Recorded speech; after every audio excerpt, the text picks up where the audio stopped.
Victor Hale didn't even look up from his boots when he said it. A woman with 2 kids? He let out a short laugh, the kind that wasn't meant to be funny. I'd sooner hire a 3-legged mule. The other ranchers standing around the feed store laughed with him, every single one. Mara Ellison stood in the doorway holding a piece of paper, a handwritten notice she'd spent an hour writing by lantern light the night before. Experienced cook, hard worker, 2 well-behaved children. Will start immediately. She'd folded it carefully. She'd walked 3 miles in the mud to post it. Victor plucked it off the board, read it once, and handed it back without touching her hand. Wyoming don't have room for half families, he said. Go back wherever you came from. She didn't move. And that was the moment, not the insult, but what she did next, that changed everything. Awesome. If this is your first time here, welcome. And if you've been with us a while, you already know these stories don't let go. Subscribe to the channel, hit that bell, and drop a comment below telling me what city or country you're watching from. I want to see how far this story travels. Now, let's go back to Wyoming, 1887, and let's meet the woman nobody believed in. The paper shook in Mara Ellison's hand, but her hand did not. That was the thing people would later remember about her. Not that she never trembled, but that she always made a choice about what the trembling was going to mean. She could feel it in her fingers, that familiar cold crawl of humiliation, the kind that starts in your chest and works its way out until it reaches your face. She knew every person in that feed store was waiting to see if she'd cry or apologize or fold the paper back up and disappear. She did none of those things. She walked to the board, pressed the notice back onto the nail, harder than necessary, and turned around. Victor Hale was already talking to someone else, already done with her, the way men like him were always already done with women like her. She walked out into the mud, and she kept walking because that was the only direction available. Behind her, she heard laughter through the feed store window. She counted her steps instead of listening to it. 1, 2, 3, 4. She'd learned that trick after Thomas died. Count steps when the world gets too loud. Count steps when grief tries to swallow you whole. By the time she reached the corner of the road, she'd counted 47, and the laughter was just wind. Lucy was waiting for her at the wagon, sitting up straight the way she always did, 9 years old and already carrying herself like she expected bad news. Owen was asleep against a flour sack, one arm thrown over his face, 4 years old and trusting enough to sleep anywhere. Mara looked at them and felt the familiar tightening in her throat. Not sadness, exactly. More like a kind of desperate, grinding love that had no outlet. "Mama?" Lucy said. Just that. Just the one word. "We'll try somewhere else," Mara said. They'd tried somewhere else 14 times in the past 3 weeks. The wagon had been Thomas's before it was anyone's. He'd bought it the year they married, paid for it in installments that took 18 months and left them eating beans 4 nights a week. She used to tease him about it. "Thomas, we're eating beans again on account of your fancy wagon." And he'd always said the same thing back. "Mara, a man without a good wagon in Wyoming is a man going nowhere fast." She'd thought that was funny then. It was less funny now that the left rear wheel wobbled and she had to keep the load shifted to the right or the whole thing listed. But it ran. It kept running. She supposed that counted for something. The town of Harlan was 12 miles behind them now, and the next settlement, if you could call it that, was another 8 miles north. She hadn't eaten since morning. She had $4.60, a bag of dried beans, half a salt-cured ham wrapped in cloth, and 2 children who had stopped asking when things would get better because they'd learned that asking didn't change the answer. What she didn't have was a plan. That scared her more than Victor Hale, more than the mud, the cold, the wobbling wheel. She'd always had a plan. Even after Thomas collapsed in the field and didn't get up. Even then, on the worst night of her life, she'd had a plan. Sell the claim. Pack what matters. Head west toward ranching country, where work was supposed to be waiting for anyone willing to do it. Nobody had told her, anyone didn't include her. She almost missed the sign. It was nailed crookedly to a fence post at the junction of 2 dirt roads, weathered so badly she had to slow the wagon and lean forward to read it. Stone Creek Ranch, 3 miles, E. Mercer, hiring. The word hiring was underlined twice with a nail, the letters punched into the wood rather than painted, like whoever wrote it had been in a hurry or in a mood. Mara sat with the reins in her hands for a long moment. "What does it say?" Lucy asked. It says maybe, Mara said. She turned north. What? The ranch didn't announce itself the way prosperous ranches did. There was no grand entrance, no painted gate, no evidence of recent repair to the fence line that ran alongside the road. Post after post was leaning at the kind of angle that meant the ground had been doing slow, patient damage for years. A section of wire had given up entirely, just lying flat in the grass, and someone had tied a piece of rope between two posts to fill the gap. The rope had frayed. The gap was open. Mara noticed these things. She always noticed these things. Thomas had called it her curse. Mara, you walk into a room and you see everything that's broken. And she'd always told him it wasn't a curse, it was just paying attention. The difference between a leaking roof and a collapsed one was usually nothing more than a season of ignored warning signs. She'd grown up in a house where ignoring warning signs was the family tradition, and she'd watched that tradition cost her family nearly everything twice. The main house came into view around a bend, a low, wide structure built from rough-cut timber that had once been chinked but was now gapped in places, the dried mud having cracked and fallen out. The chimney was the first thing she really looked at. Old habit. A chimney told you a lot. This one had a visible lean, not dramatic, but enough, and the flashing where it met the roof was dark with moisture staining. She could see without stopping the wagon that it had been drawing poorly for some time.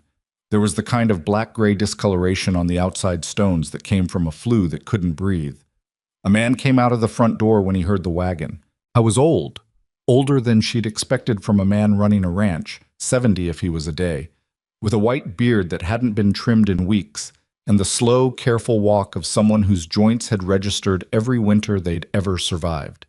He wore suspenders over a flannel shirt, and he squinted at her like the sun was behind her, which it wasn't. "You're a woman," he said when she stopped the wagon. "I am," Mara said, "and you must be Mr. Mercer." "Elias," he said. He looked at Lucy. He looked at Owen, who had woken up and was staring at him with the open, unguarded curiosity of a 4-year-old who hadn't yet learned to be careful about staring. "And those would be yours." "They would." He rubbed the back of his neck. "I put that sign out for a cook, not a family." "I'm a cook," Mara said. "They come with me, but they work. Lucy's old enough to help with most things, and Owen stays out of the way unless I need him." Elias Mercer looked at the road behind her, as if he was checking whether anyone better might be coming along it. Nobody was. "How long since you cooked for a working ranch?" he asked. "My husband had a claim in Laramie County. I cooked 3 meals a day for 7 years, kept a full root cellar, and did the preserving myself. I know beef, venison, dried beans, hardtack, and enough biscuit variants to get through any winter you're likely to see." He looked at her again, really looked, the way old people sometimes did when they were deciding whether to trust something, not looking at her clothes or her wagon, looking at her face. "Room and board," he said. "Meals for the men. There's 4 of them. And $1 a week." $1.50, Mara said. Something shifted in his expression that might have been amusement. $1.25. "Done," she said. She didn't feel relief. She felt the absence of the immediate emergency, which was close but not the same thing. Relief would come later, if it came at all. Right now there was only, get the children inside, start a fire, make something hot to eat. Everything else could wait. The kitchen was worse than the chimney. She stood in the doorway for a full 10 seconds before she could make herself assess it calmly. The wood stove, a good stove, or it had been, was caked with grease in the kind of layered archaeological way that meant nobody had properly cleaned it in at least a year, maybe 2. The flue pipe that connected it to the chimney was the same pipe she'd seen from outside, and up close she could see that the joint wasn't sealed. There was a gap where heat was bleeding into the wall rather than rising. That was how fires started. Not dramatically, not all at once, but slowly. A wall getting just a little too warm for a little too long, until one day it wasn't just warm anymore. The food stores were in a back pantry that was darker than it should have been, and she didn't need a lamp to tell her the reason. There was a gap in the roof boards at the far corner where light was coming through. Light and cold. And where cold came in, moisture followed, and moisture was what she smelled before she even touched the grain sack stacked against the wall. She pulled back the top of the nearest one. Mold. Not bad yet, but started. She didn't say anything. She closed the sack, went back to the kitchen, and opened the firebox of the stove to see what kind of ash situation she was dealing with. Owen appeared at her elbow. "Is this our house now?" "It's where we're staying." "Is it a good house?" Mara looked at the stove, at the gap in the flue pipe, at the wall that she could already see was discolored in a way it shouldn't be. "It's going to be," she said. Tuh. The four ranch hands ate dinner that night in a silence that felt tested. There was a man named Cal, who was older, with hands so cracked from cold and work that they looked like dry creek beds. There was a younger one named Denny, who couldn't have been more than 19 and who kept looking at Lucy sideways until Mara looked at him once, and he stopped. There was a man named Patch. She never did learn his real name. And a quiet Scandinavian man everybody called Sven, which might have actually been his name. She made salt pork with dried beans, biscuits from the flour she'd managed to salvage from the least compromised bag, and a dried apple compote that used the last of the apples she'd brought in her own supplies. It wasn't impressive, but it was hot and there was enough of it, and that was apparently not always the case at Stone Creek Ranch, judging by the way they ate. Elias sat at the head of the table and watched her more than he watched his food. After the men went out, she started cleaning the stove. He came back in an hour later to find her still at it, a rag black with grease, her knees on the floor. "That can wait," he said. "It can't," she said. "The flue gap needs sealing before anyone lights this stove again. If there's mortar anywhere on this property, I need it tonight." He was quiet for a moment. "Kitchen stove's been running fine." She sat back on her heels and looked at him. "Mr. Mercer, Elias, I'm not trying to tell you your ranch, but that gap has been bleeding heat into your wall, and if there's any creosote buildup in the chimney, and there is, I could see it from the drive, then the risk isn't theoretical. It's a matter of time." He didn't argue with her. That was interesting. He looked at the stove, then at her, then at the wall. "Mortar's in the barn," he said, "left side on the shelf above the harness hooks." "Thank you. Shouldn't be doing that at night." "I'll use a lamp." He left her to it. She heard him pause in the hallway and then walk on without saying whatever he'd stopped to say. She worked until midnight. What she found in this barn, looking for the mortar, was the beginning of a much larger problem. She'd gone in with a lantern and found the mortar quickly enough, but she'd also seen the hay. It was stacked the way hay got stacked when someone was trying to fit too much into too little space, compressed, baled tight, stored against a wall that was wicking moisture from the ground. The bottom bales were dark, not visibly moldy yet, but the color was wrong and the smell confirmed it. You couldn't feed moldy hay to cattle without making them sick, and sick cattle in winter were often dead cattle by spring. She stood there in the barn with the lantern held up, turning slowly. The cattle were in the far stalls, 8 of them, and she could see already that at least 2 of them were looking thin in a way that wasn't the kind of thin you could fix by just feeding them more. There was a dull quality to their eyes that she recognized, not from ranching experience but from the way a sick child looked, that specific absence of alertness. The roof of the barn had the same gap problem as the pantry. Cold air was coming in at the eaves in a pattern that told her the insulation, whatever insulation there was, had settled or shifted. A barn that leaked cold air was also leaking heat, which meant the cattle were burning more energy staying warm than they were building weight. She could fix most of this. She knew she could. But she also knew that none of the men working this ranch were going to want to hear it from a woman who'd been here for 6 hours and whose job was to cook breakfast. She took the mortar, walked back to the kitchen, and thought about that for a while. Then she stopped thinking and started sealing the flue pipe. In the morning, she made breakfast before anyone else was awake. Oatmeal, a proper pot of coffee, and the last of the biscuits from the night before, warmed in the oven she'd spent 3 hours cleaning. When Elias came in, the kitchen smelled different. She saw him notice. He sat down. She poured his coffee. "The hay in the barn," she said without preamble. "The bottom bales are going bad. You need to rotate them out. The compromised ones need to be pulled and spread to dry or discarded, and the good bales need to be elevated off the ground." He put his cup down. "I hired you to cook." "I know." "Patch manages the barn." "I know that too." "Then why are you telling about hay?" She pulled out the chair across from him and sat down, which was not a thing a cook usually did at an employer's table, and she watched his eyebrows go up slightly. "Because if the cattle eat the bottom third of what's in that barn, you're going to lose 2 of them by January and maybe more by March. And I think you probably already suspect that, because a man who's run a ranch for this long doesn't miss what I saw last night. Which means either you don't have the manpower to fix it, or you've been hoping it won't be as bad as it looks. He was very still. It's as bad as it looks, she said, and I can help fix it, not instead of cooking, in addition to it.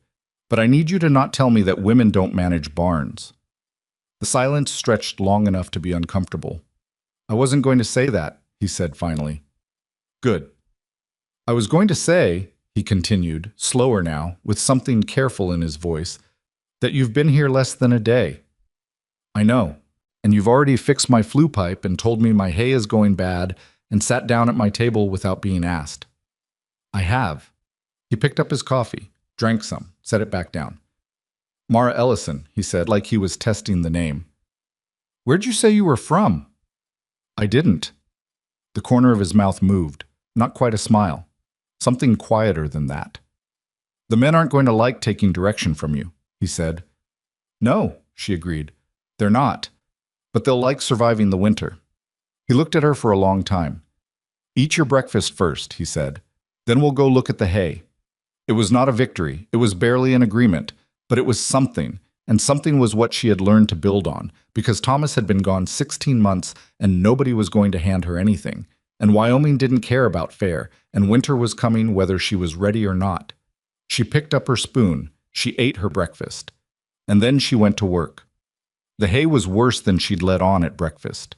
Elias walked beside her into the barn that morning with his hands in his pockets and his face arranged in the careful, neutral expression of a man who already knew what he was about to see but wasn't ready to say so out loud.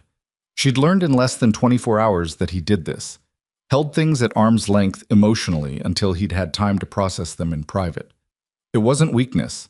It was the habit of a man who'd spent decades making hard decisions alone and had learned not to show his hand until he was sure which hand he had. She pulled back the second row of bales without ceremony. The smell hit first, that sweet rot smell, fermented and wrong, the kind that livestock could detect before humans could, and that made horses pin their ears and cattle shift uneasily in their stalls. Elias went still. She watched his jaw tighten. Bottom third, she said, maybe bottom half of what's against the east wall. The bales up top and along the west side are still good, but they need to come down and be restacked off the ground, or they'll go the same way before February. He crouched down, pulled a handful of hay from a compromised bale, turned it in his fingers, put it close to his face and smelled it. She gave him the time he needed for that. How bad's the loss? He said, not looking up. Maybe a quarter of your total supply. Could be less if we move fast and get the damp ones spread out to dry in the sun. Some of it's borderline and might still be usable if it dries out properly. But the blackened bales in the corner have to go. They're not borderline, they're done. He stood up slowly, the way his knees required. He looked at the cattle in the far stalls without saying anything. Patch was supposed to check the hay rotation, he said finally. I'm not here to tell you about Patch, she said. I'm here to tell you what I see. What do you see? She walked him through it, not quickly, not in a way that made him feel stupid, but completely. The moisture wicking up from the ground because the bales were sitting directly on the earth floor rather than on boards or stone. The roof gap at the northeast corner that was letting in not just cold but damp air that settled on whatever was directly below it. The fact that the compromised cattle she'd noticed the night before were in the stalls closest to the bad hay, which probably wasn't a coincidence. By the time she finished, he was quiet in a way that had weight to it. I've got boards in the equipment shed, he said, enough to get the remaining bales elevated. Good, and the roof gap needs patching before the first snow. After that, you can't get up there safely. I know when I can and can't get on a roof, Mara. I know you do, she said, without flinching. I'm just saying it out loud so it's said. He gave her a look that she couldn't quite read.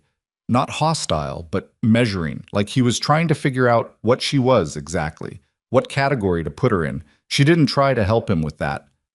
I'll talk to Cal about the boards, he said. I'll start pulling the bad bales. That's not your job. It is if I'm the one who found them. He made a sound that wasn't quite a word, went to the barn door, stopped. Don't hurt your back, he said, which was the closest he'd come to caring out loud. And then he was gone. She looked at the hay. She rolled up her sleeves. She got to work. Cal didn't trust her. She'd known that from dinner the night before. He was polite in the specific way that some older men were polite to women they considered to be in the wrong place, which was a kind of politeness that had a wall built into it. When she came to him about the boards, he listened without expression and then said he'd need to check with Elias first. He already knows, she said. Then he can tell me, Cal said. She let it go. That battle wasn't worth the mourning. Elias told him, Cal got the boards, and by midday the good hay was elevated and the compromised bales were spread in what winter sun there was along the south-facing fence line. Whether they'd dry enough to be usable was still an open question, but the bleeding had stopped, and stopping the bleeding was always the first order of business. Denny helped her with the bales without being asked, which surprised her. He was young and didn't have Cal's calcified opinions about what women should be doing, and he lifted without complaining and didn't try to take over, which was more than she'd expected. She thanked him. He turned red and went back to his other work. Patch was the problem. Patch was a lean, weathered man somewhere in his mid-40s who had been managing the barn and livestock at Stone Creek Ranch for 6 years. And when he came back from checking the fence line that afternoon and found that someone had reorganized his barn and pulled his hay, his face went through several expressions in quick succession, none of them good. He found Elias before he found Mara, which she thought was probably the smarter move on his part. She heard the conversation through the kitchen window. Not all of it, but enough. Patch's voice was controlled, but barely. 6 years. She heard that clearly. Never had a problem with the hay before. And then Elias's voice, lower, steadier, and then a silence, and then boot steps going away hard. 5 minutes later, Patch was in the kitchen doorway. "You want to tell me what you found that I missed?" he said. He wasn't yelling. Men like Patch didn't yell, but the quiet in his voice had a blade in it. Mara was at the stove making the midday meal, and she didn't turn around right away. She finished what she was doing with the spoon, set it down, and turned. The east wall bales were wicking moisture from the ground, she said. The northeast roof gap was putting damp air directly over them. It would have started going bad regardless of how it was managed. It was a setup problem, not a management problem. He stared at her. "You saying it's the barn's fault," he said. "I'm saying the storage conditions were wrong. That's not the same as saying you did something wrong." That landed somewhere. She could see him decide whether to accept it or not. He was a proud man. She could see that clearly. But he wasn't a stupid one, and there was a difference between what pride wanted him to do and what made practical sense. "You got a lot of ideas about a place you've been at for one day," he said. "I do," she said. "I'll probably have more of them. I'm not here to undercut you, Patch, but I'm going to say what I see. Even when nobody asked you to. Especially then." Another long silence. He looked past her at the stove, at the pot she was stirring. She watched him smell the food the way hungry men always did, even when they were angry. "Those bales that you spread out," he said finally. "Think any of them will dry?" "Maybe half. Depends on the weather this week. If we get sun through Thursday, the borderline ones might come back enough for bedding, if not for feed." He processed this. "I'll check them tomorrow morning," he said. "I'd appreciate that," she said. He left. She turned back to the stove. She allowed herself exactly 3 seconds of relief before she went back to work. Victor Hale showed up on a Thursday. She'd been at Stone Creek Ranch for 11 days. In those 11 days, she had resealed the kitchen flue pipe properly, not just plugged it, but rebuilt the joint with good mortar.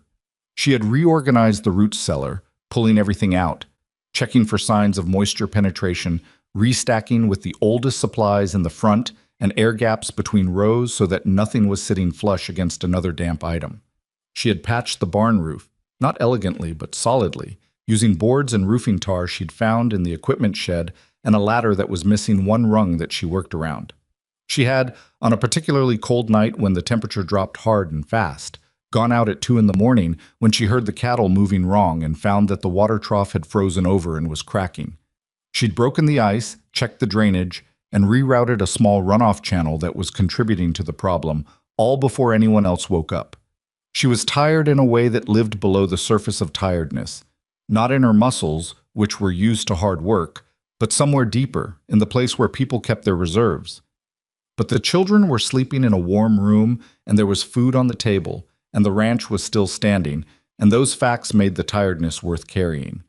Victor Hale arrived mid-morning on horseback with a man she didn't recognize riding alongside him. He didn't knock. He rode up to the front of the house and called for Elias like a man calling for a dog.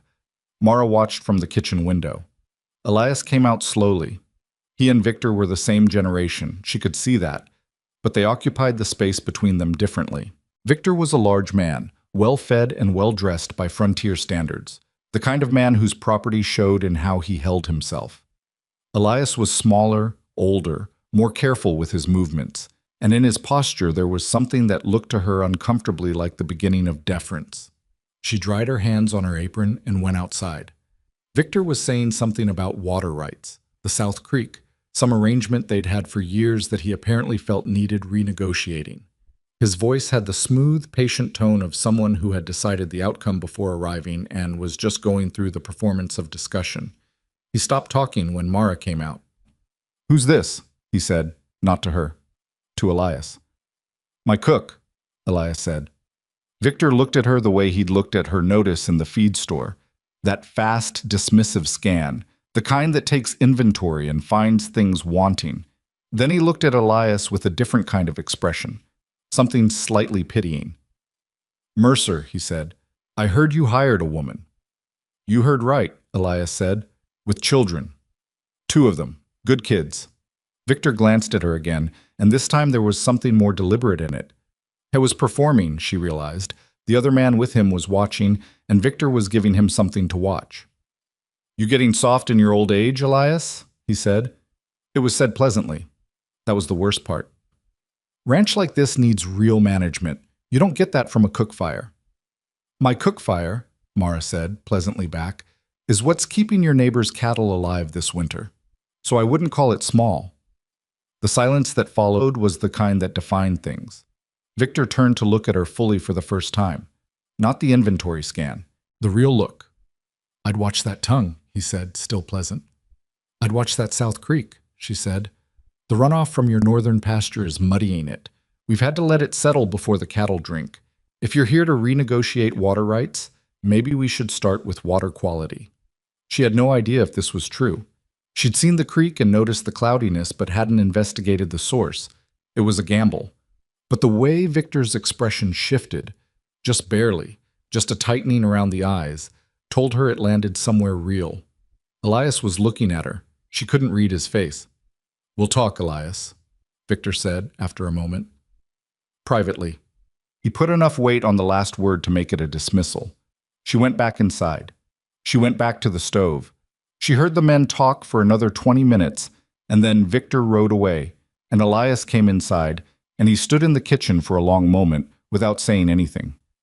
"That was a risk," he said finally. "I know. Victor Hale has land on 3 sides of mine. I know that too. He could make things very difficult." "Yes." Elias sat down heavily in the chair by the window. He was quiet for long enough that she thought he might be done talking. Then he said, "Was it true? About the runoff?"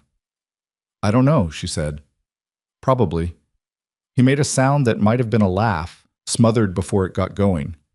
"Probably," he repeated to himself. He shook his head. "Lord, woman. I wasn't going to stand there and let him say what he said." "No," Elias said slowly. "I suppose you weren't." He looked at the window, at the place where Victor's horses had churned up the mud in front of the house.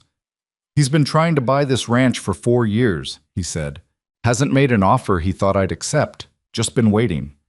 She understood then, the soft, patient tone, the performance. "Waiting for what?" she said, though she thought she already knew. "For me to be done," Elias said simply. She turned back to the stove and didn't say anything, because there was nothing to say that wouldn't sound like either a comfort or a lie, and she wasn't in the business of either.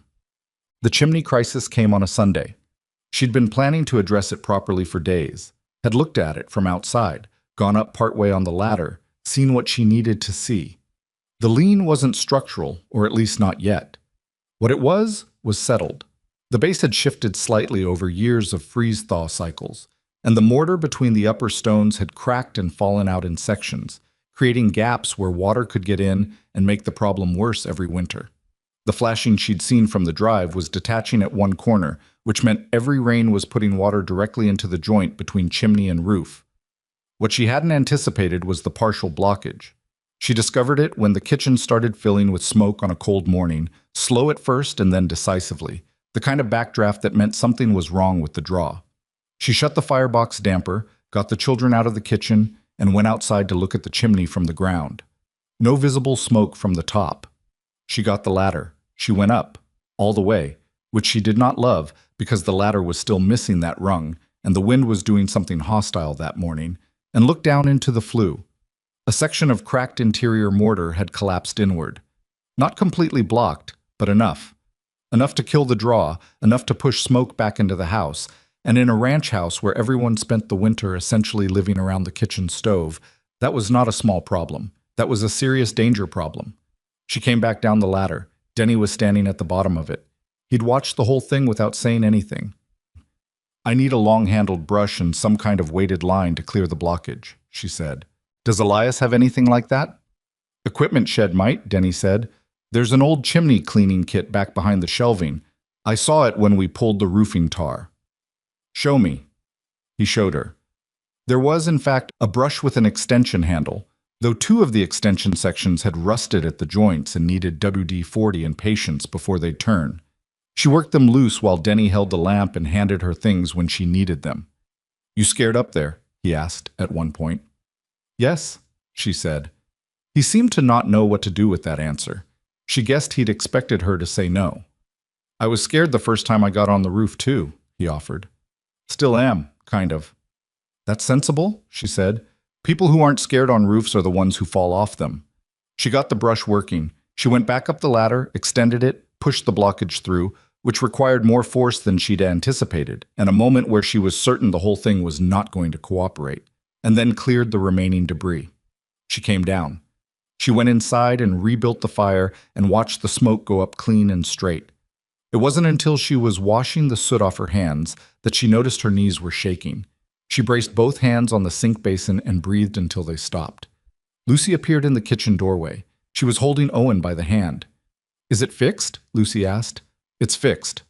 Owen looked at her hands. "You're dirty, Mama." "I am," she agreed.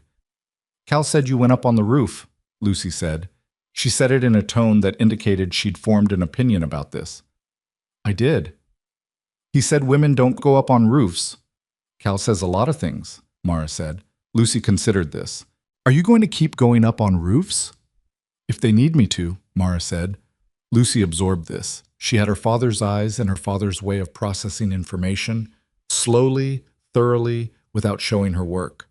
After a moment, she said, "Okay," and took Owen back to wherever they'd been playing. Mara looked at her hands, still gray with soot at the knuckles, and thought about Thomas the way she always did after a moment like that. Not with sadness exactly, more like a conversational impulse. She'd been in the habit of telling him things. 16 months was not enough time to break a 7-year habit. "I went up on the roof today," she would have said. "Of course you did," he would have said back. She dried her hands and went to start the midday meal. It was Cal who came around, eventually, and it happened in a way she hadn't expected. She'd been working on the waterline situation. A length of pipe that served the cattle trough on the north side of the barn was running too exposed, close to the surface of the ground, in a section where the soil was thin over rock, and when the temperature dropped hard, it froze. They'd been dealing with it by breaking ice every cold morning, which worked as a temporary solution, but was pure management of a problem rather than fixing it. She'd been thinking about insulation, about whether wrapping the exposed section in something, old blanket scraps, packed straw, anything, would be enough to buy the pipe through the worst of the cold without a full rerouting. She'd sketched it out on a piece of paper, rough calculations, not engineering, just practical thinking about where the heat loss was and where it could be reduced. She was in the barn looking at the pipe when Cal came in for something and stopped. He looked at the paper in her hand. "What's that?" he said. She showed him. She explained what she was thinking, the insulation wrap, where she'd anchor it, how she'd seal the ends to keep moisture out. He was quiet for a while. He took the paper from her hand and looked at it more carefully than she'd expected. "My grandfather did something like this," he said finally. "Wrapped pipe in burlap and packed it with horsehair, worked through 2 winters. "Horsehair," she said. "That's better than what I was thinking. We've got plenty of it, old grooming poles." He handed the paper back. He looked at the pipe. I can do the wrapping if you tell me the length. She blinked. I'd appreciate that, Cal. He nodded once and went to get what he needed. I didn't say anything else about it. He didn't make a speech. He just did the thing. It was the most meaningful conversation they'd had, and it had barely been a conversation at all.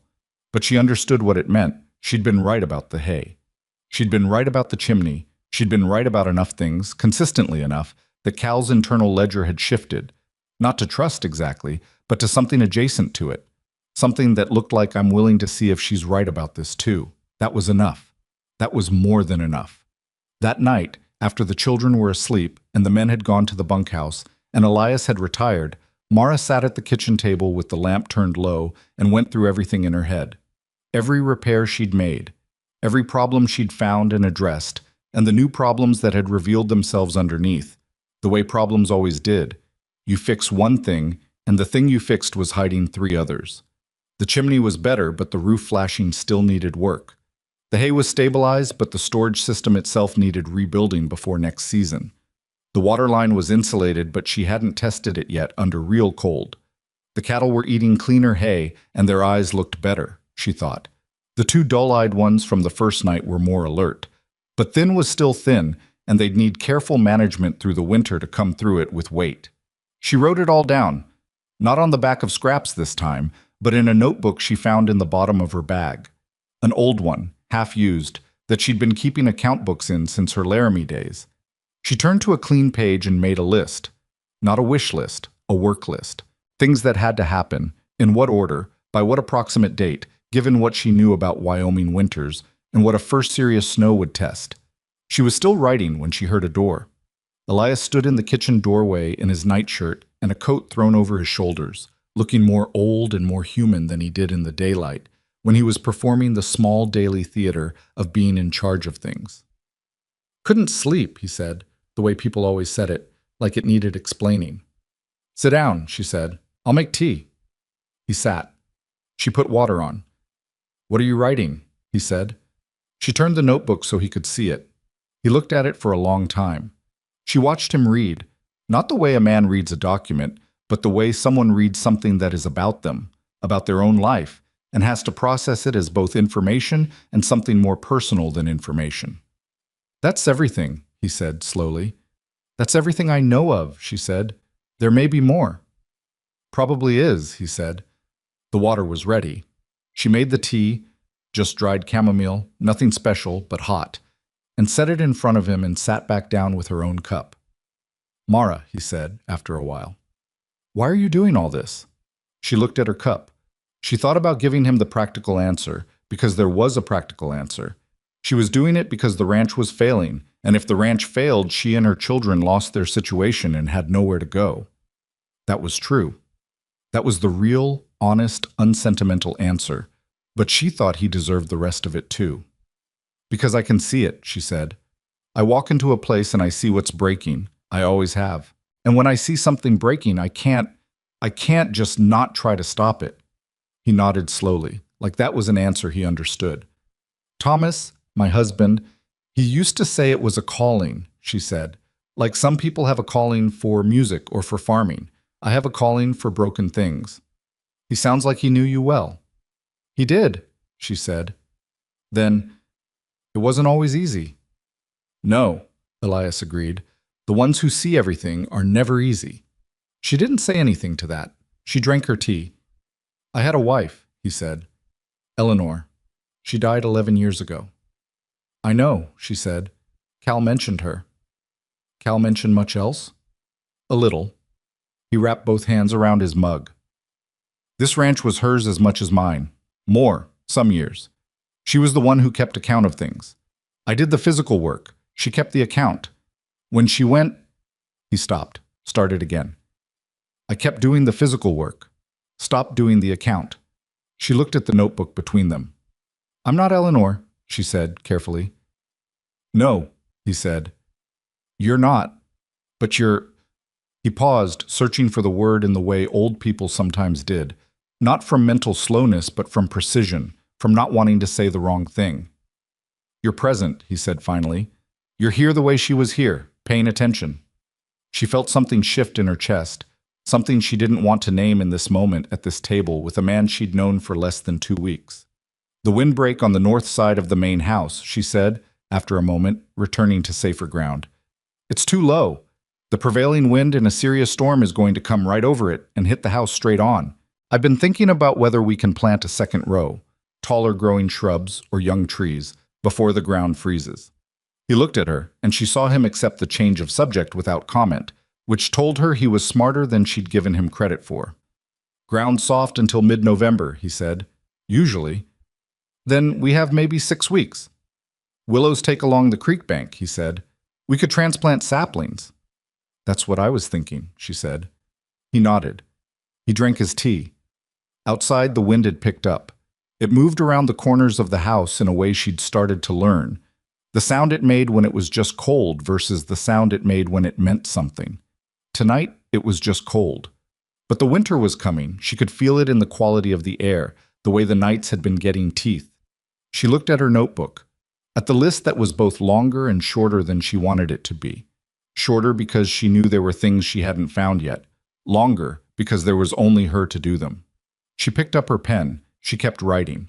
The Willows went in on a Wednesday, 3 days after that late-night conversation at the kitchen table, when the ground was still soft enough to take a spade but cold enough that the work left Mara's fingers stiff inside her gloves by mid-morning. She and Denny had gone down to the creek at first light with a handcart and a spade each, and they dug up 11 young willows from the bank where they grew thickest, keeping as much root ball as they could manage, wrapping the roots in wet burlap, the way her father had taught her when she was 8 years old, and helping him move fruit trees from one corner of their property to another. Whether willows transplanted the same way as apple trees, she wasn't entirely sure. But root shock was root shock, and wet burlap was the best answer she had. Elias had come out to watch them plant the first 3. He'd stood with his arms crossed and said nothing useful and nothing critical, which she'd come to understand was his version of approval. By the time they were into the 4th and 5th trees, he'd gone back inside without comment, and she'd taken that as a good sign too. Owen had appointed himself the official dirt carrier, ferrying small shovelfuls in a tin pail from the hole back to a growing pile, a job of complete practical uselessness that nonetheless kept him busy and feeling involved. Lucy had her notebook out. She'd started keeping a notebook of her own 3 weeks in, recording temperatures morning and evening and writing small, careful observations about cloud cover and wind direction, a habit she'd picked up entirely on her own that had made Mara feel something complicated and quiet when she'd first noticed it. "It's going to storm," Lucy said, from her spot on the fence rail looking north. "Not today," Denny said. "Not today," Lucy agreed, "but soon. The clouds are doing the thing they do." Denny looked at the clouds. "What thing?" "They stack up on the mountains instead of crossing them," Lucy said. "When they stack like that, it means cold air is building behind them." Denny looked at Mara. "She's been watching the sky since we got here," Mara said. "I'd listen to her." He looked back at the clouds. He looked at Lucy. "How soon?" he said, seriously, as if he'd decided to take a 9-year-old's weather read at face value. Lucy considered. 2 weeks, maybe 3. Well, she was off by 4 days. But that came later. Before the storm, there was the problem of the relatives. They arrived on a Saturday in a hired buggy from town, which was itself information. Men who traveled by hired buggy were men who'd sold their horses or never had them, men who dealt in other people's property rather than their own. There were 2 of them, a nephew of Elias's named Gerald, heavy-set and soft in the face in a way that suggested comfort rather than youth, and Gerald's wife Margaret, who wore good clothes for the frontier and had the traveling posture of a woman who had decided she was too important to be where she was. Mara knew about them only from what Elias had let slip in pieces, a nephew who'd been writing letters, who'd visited twice in the last 3 years, whose interest in the ranch had a specific quality to it that Elias had described once, briefly, as hungry in the wrong direction. She hadn't pushed for more than that. It wasn't her business. Or it hadn't been.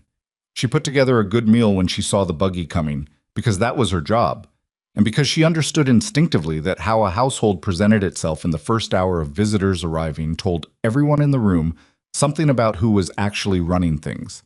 Hot beef stew, proper biscuits, a dried cherry preserve she'd put up herself from the stock she'd found in the back of the pantry. The kitchen smelled like a kitchen should smell, and the table was set properly, and when Gerald and Margaret came through the door, they walked into something that looked for all the world like a functioning home. Gerald looked around the kitchen. He looked at Mara. "You must be the cook," he said. "I am," she said. He looked at the table, at the meal laid out, at the kitchen that bore no resemblance to the state it had been in 8 weeks ago, though he had no way of knowing that. "Where's Uncle Elias?" "In the front room. He knows you're here." Gerald and Margaret went to find him. Mara stayed in the kitchen and listened to the quality of the silence from the other room, the kind of muffled conversation that had a performance to it. Dinner was the thing. They sat around the table, Elias at the head, Gerald to his right, Margaret beside Gerald, and the ranch hands arranged below that. And Mara served and then sat at the far end near the kitchen door, which was where she always sat, within reach of the stove. She ate. She listened. Gerald talked about his business interests in Cheyenne. He talked about the difficulty of managing multiple concerns at once. He said it with a practiced tiredness that was meant to imply competence. He talked about railroad expansion and land values in a way that circled and circled without quite landing, the verbal equivalent of a man pacing around something he wanted to pick up but hadn't decided how to grab yet. Elias ate steadily and said very little. Margaret complimented the stew in a tone that managed to sound like she was grading it. "You've done well with the place," Gerald said, eventually, to Elias, looking around with an expression that tried to be admiring but kept sliding into assessment. "Better than I expected, honestly. From what I heard, the winter prep had gotten behind." "It's caught up," Elias said. "Yes." Gerald looked at Mara without quite looking at her, the way some men manage to take inventory without making eye contact. "Well, good help is everything, isn't it?" "It is," Elias said.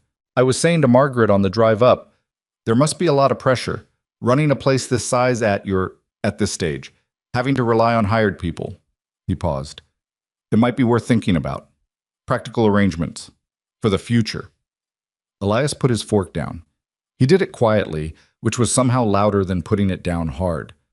"What kind of arrangements?" he said. Gerald's face did something careful. "Family arrangements," he said. "People who have a stake, a real stake. Not just—" He didn't finish the sentence, but the sentence finished itself in the air. "Not just hired people." Mara looked at her stew. She kept eating. "The ranch is running well," Elias said after a moment. Of course, of course.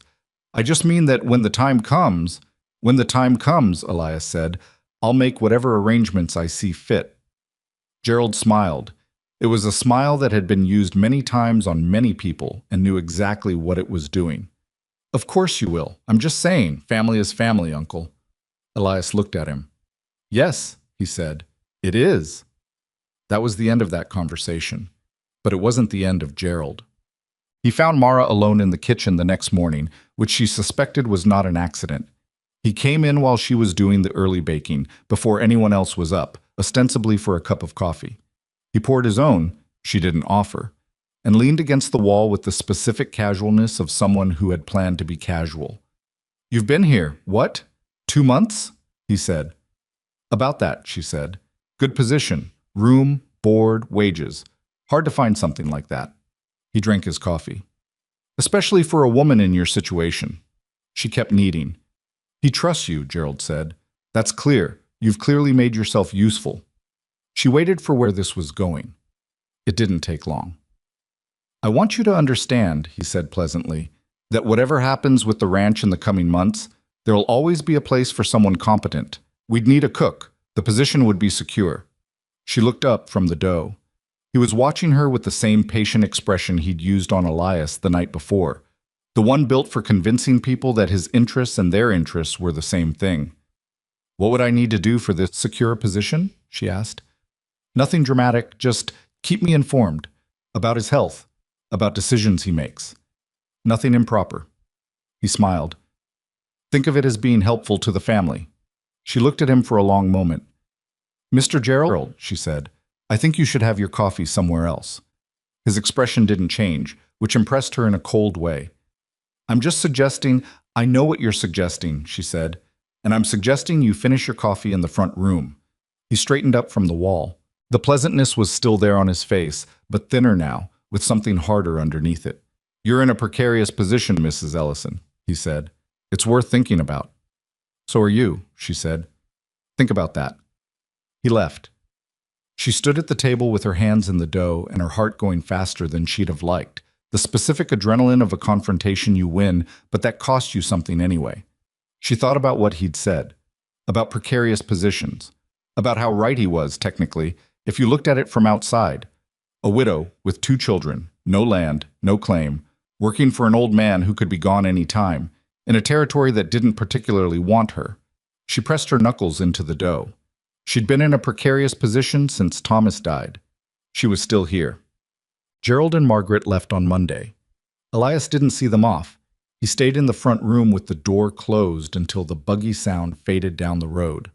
When he came out, he looked like a man who'd been doing something difficult with his face for several hours. He sat in his kitchen chair. Mara put coffee in front of him without being asked. "What did he say to you?" Elias asked. She told him. All of it, straight and plain. He was quiet for a long time. "And you told him to leave?" "I told him to drink his coffee somewhere else." Something in Elias's face shifted. Not humor exactly, but something related to it. Something that was partly relief and partly something more complicated. "He'll come back," he said. "When I get sick. When something goes wrong." "I know. He's been waiting for that ranch for 15 years, since before Eleanor died." She sat down across from him, the way she did now without thinking about it. "Then don't give it to him," she said. "It's not that simple." "Why not?" He looked at her like the answer was obvious. "Because I don't have anyone else to give it to." She didn't say anything to that. She didn't have the right answer, and she knew it. And she'd learned early in her life that sometimes the most honest thing you could do was not fill a silence with words that weren't equal to what the silence held. She drank her coffee. He drank his. Outside, the sky had the stacked, heavy look that Lucy had been documenting in her notebook for the last week. Building and building, the clouds pressing down against the mountaintops like they were waiting for permission to move. The first real cold came 10 days later, and it came mean. Not the blizzard, that was still 2 weeks out, though nobody knew that yet. This was just the leading edge, the preliminary argument that winter made before it committed to a position. The temperature dropped 30 degrees in 18 hours, and the wind arrived from the northwest with a focused, personal quality to it, finding every gap and crack and seam in every building on the property. Mara had been working toward this moment for weeks. She knew that, but knowing you've prepared is different from seeing the preparation tested, and that first hard cold night was the test. The main house held. The flue drew cleanly, the heat stayed in the rooms where it was meant to be, the sealed walls did their work. She woke at 2 in the morning anyway, the way she always did when conditions changed, and went through the house by lamplight checking. Nothing was wrong. She checked anyway. The barn was a different story. Not catastrophically. Nothing catastrophic had happened. But the ventilation was doing something she hadn't accounted for. The cold had come in from the north-northwest, which put it directly at the gap she'd left in the eave boards for airflow. A necessary gap, because a sealed barn grew damp, and damp was its own disaster, but a gap she'd calculated for a different wind direction. The result was a cross-draft that was moving too much cold air through the space where the cattle were bunched, and the cattle knew it before she did. She could hear them from the barn door, shifting and restless, the low, continuous sound of animals that weren't settled. She spent 3 hours in the barn that night with Patch. That was the thing that mattered about that night, she thought later. Not the problem itself, which was solvable, but the fact that Patch had heard the cattle the same time she had, and had come down without being asked. And when they'd stood together in the barn doorway, both assessing the same situation, he'd looked at her and said simply, "The baffle board on the north eave. We need to angle it." "I was thinking the same," she said. They'd done it together in the dark with a lamp between them and the wind trying to knock them off the ladder, Patch holding the board while Mara drove the nails because she had the better angle, neither of them talking much because there wasn't anything to say.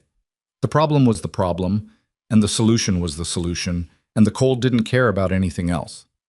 When they came back inside, the cattle had settled within 20 minutes. Patch went back to the bunkhouse. At the door, he stopped and looked back at her. "The baffle," he said. "That was good thinking, when you set it up." "It was wrong," she said. "I didn't account for the northwest wind." "You accounted for everything else," he said. "And now you've accounted for the northwest wind too." He left. She stood in the barn for a moment with the lamp, listening to the cattle breathe. Then she went back to the house, changed out of her wet things, and lay down next to Owen, who had migrated into her bed at some point in the night, the way he sometimes did, warm and completely unconscious, and taking up far more space than a 4-year-old should be able to take up. She stared at the ceiling. She thought about what Patch had said. "You've accounted for everything else." It wasn't a compliment exactly. It was more like an acknowledgement, the kind that passed between people who'd been working on the same problem long enough to have a shared language about it. She hadn't needed Cal or Patch to think she was remarkable. She'd needed them to work with her instead of around her, and sometime in the last several weeks, without a specific moment she could point to, that had happened. That was the thing about earning trust.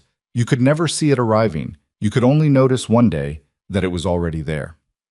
Lucy's notebook recorded the build-up with the precise, unsentimental detail of someone who had decided that feelings were less useful than information. November 4. Morning temp, 18 degrees, wind NNW. Clouds stacked high on the Laramie Range, not moving south. The heavy ones have started combining. November 7. Morning temp, 12 degrees. The horses are restless. Sven said they always know before we do. November 9th. Afternoon sky went yellow for an hour before going gray. Mama says that's refracted light through ice crystals high up. She said it means moisture is building in the upper air. November 11th. Morning temp, 8 degrees. The creek is making less noise, ice forming on the slow sections. Mara read these entries every morning. She'd started asking Lucy to read them aloud at breakfast, which had led to the odd situation of 4 ranch hands listening seriously to a 9-year-old recite weather observations while they ate their oatmeal. Denny had taken to adding his own note, wind speed, estimated from what he could feel, a rough judgment, and Lucy wrote those down too, next to her own numbers. Elias said nothing about this ritual, but she'd caught him lingering over the notebook once when Lucy left it on the table, turning pages, reading backward through the weeks with an expression she couldn't quite read. "She's thorough," he'd said when he noticed Mara watching. "She gets it from her father," Mara said. He'd set the notebook down carefully. "She gets some of it from somewhere else too," he said. The relatives came back. Not Gerald, someone worse, in a way, because someone unexpected. A letter arrived by post-rider on a Thursday afternoon addressed to Elias Mercer in a handwriting that made Elias go still when he saw it. He took it to the front room and didn't come out for an hour.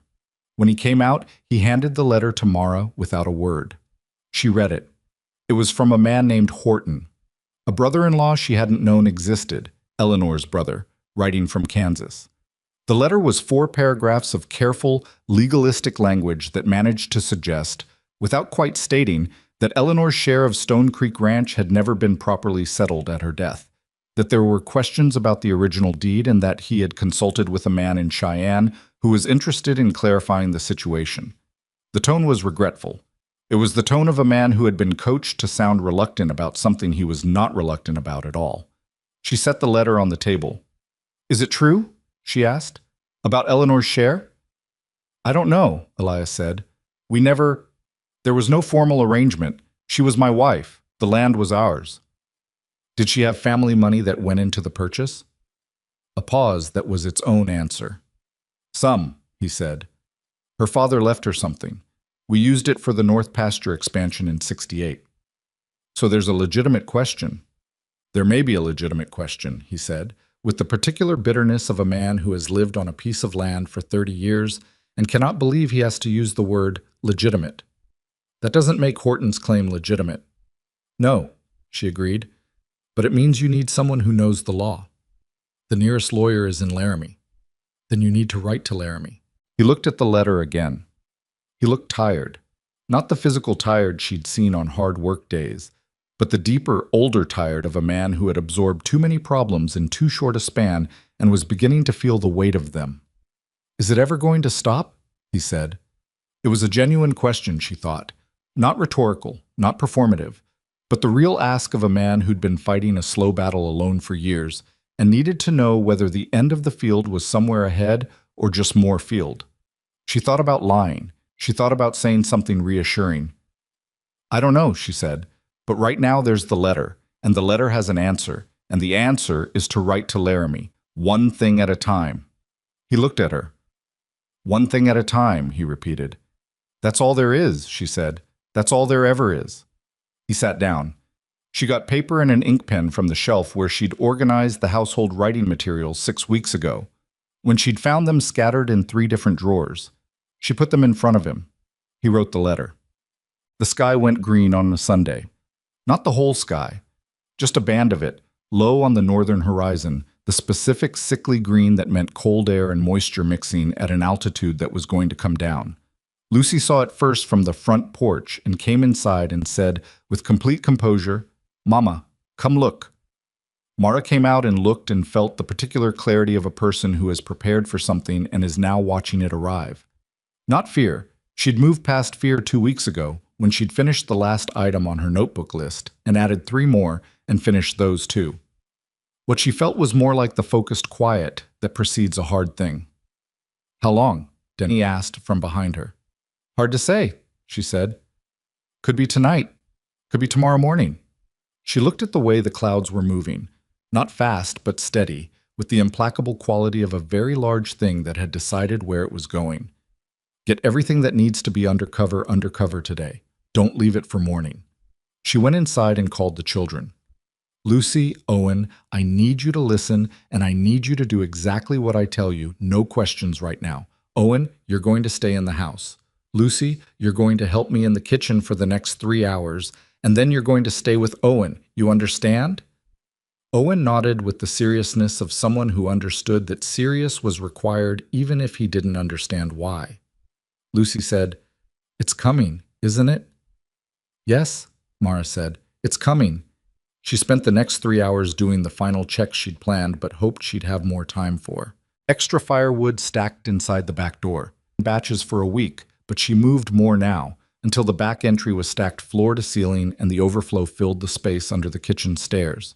She filled every container she could find with water from the pump, because pumps froze and she needed reserves. She made 3 large pots of stew and a double batch of biscuits and left them in the cold pantry where they'd keep and could be reheated quickly. She checked the lamp oil levels, all of them, every lamp in the house, and refilled from the reserve can. She went to the barn for a final check with Patch. The cattle were already restless, feeling the pressure change in the air the way animals did. The 2 that had been thin in September were better now. Not fully recovered, but stable, which was the best she'd hoped for.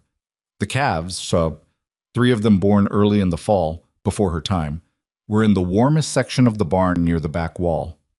"Feed's enough for 4 days minimum," Patch said. 5 if we stretch. "Water?" "Trough's full, and I packed the north side pipe with extra straw." He looked at her. "Your idea." "Our idea," she said. He almost smiled. "Ventilation set to the west baffle position. Won't be perfect, but it'll manage." "It'll manage," she agreed. She looked around the barn, the elevated hay bales, the repaired roof, the re-angulated baffle board they'd fixed in the dark 3 weeks ago, the trough with its insulated pipe, the cattle standing in their stalls with the low waiting quality of animals who sensed what was coming. It wasn't perfect. It was never going to be perfect, but it was as ready as she knew how to make it. She walked back to the house through air that had gone sharp and very still. The specific stillness that preceded big weather, the moment when everything paused before committing. Elias was standing on the porch. "It's going to be bad," he said. "Yes," she said. "You think we're ready?" She thought about the chimney drawing clean, the walls sealed, the water stored, the hay elevated and dry, the cattle tended, the firewood stacked, the baffles set, the pipe insulated, the windbreak. The 11 willows she and Denny had planted 6 weeks ago, small and bare now, not yet big enough to do their full job, but there, rooted, alive, beginning. "We're ready," she said. She wasn't certain, but she said it without hesitation, because there was a difference between certainty and readiness, and she'd stopped waiting for certainty a long time ago. The first snow started that night, just after midnight, small and almost gentle, the way a very serious storm sometimes began, as if introducing itself before showing what it meant. By morning, it had stopped being polite. The storm did not arrive the way storms in stories arrived, with drama and warning, and a moment you could point to and say, "There, that was when it began." It arrived the way real disasters did, which was incrementally, each hour a little worse than the last, so that by the time you understood the full scale of what you were inside, you were already deep in the middle of it. By 4 in the morning, the snow was horizontal. Mara knew it was horizontal because she'd gone to the kitchen window with her lamp and held it up and watched the flakes moving sideways past the glass with a kind of violent purpose, driven by a wind that had stopped being wind in any ordinary sense and become something else. A pressure, a force, something that pushed against the walls of the house with a low, continuous moan that she felt more in her chest than her ears. The chimney was holding. She could see the draft was good, feel the heat coming off the stove at the right intensity. She put a hand briefly to the wall near the old flue gap she'd resealed in her first week and felt nothing alarming, just the normal cool of an exterior wall doing its job. She put more wood in the stove and sat in the kitchen and did not go back to sleep because she had never been able to sleep through storms as a child, and she was not going to start now. At 6, Elias appeared in the kitchen doorway, dressed and alert, looking like a man who hadn't slept either but wasn't going to admit it. "How bad?" he said. "Bad," she said. "Sit down. I'll make coffee." "I need to check the barn." "You need to drink coffee first and wait for enough light to see where you're walking. Sit down." He sat down. She made coffee. Outside, the wind found a new register, higher, meaner, and the house shook once, a single shudder that moved through the floor and up through the chair legs, the kind of thing that reminded you a building was just wood and nails and the optimism of whoever built it. "The windbreak," Elias said. "It'll do what it can," she said. "The willows are too young to stop a wind like this, but they'll break the worst of it at ground level, keep the snow from packing against the north foundation." She poured his coffee and set it down. "The older windbreak on the west side will do more. I'm counting on that one." He wrapped his hands around the mug. "You counted on the west windbreak." "I counted on it," she said. "Yes. That windbreak is 30 years old." "I know, which is why I counted on it." He almost smiled. "Cal's going to want to check the horses." "Cal should drink coffee too. Nobody goes out alone in this. That's the rule this morning." He looked at her over his mug. "Rule." "Rule," she said. "Nobody walks from one building to another alone in a whiteout. You go in pairs and you tie a rope between you if visibility drops below 10 feet. I put ropes on the hooks by the back door last night." "You put ropes by the back door." Patch helped. Elias drank his coffee and looked at the window, where the snow was doing nothing to suggest it was going to ease.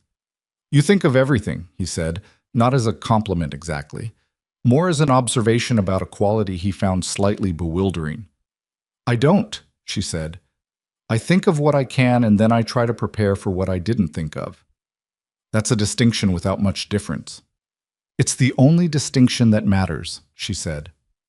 The ranch hands came from the bunkhouse in a group, which was what she'd asked them to do, and they came with rope and they came ready, which told her that Patch had passed along what they'd discussed.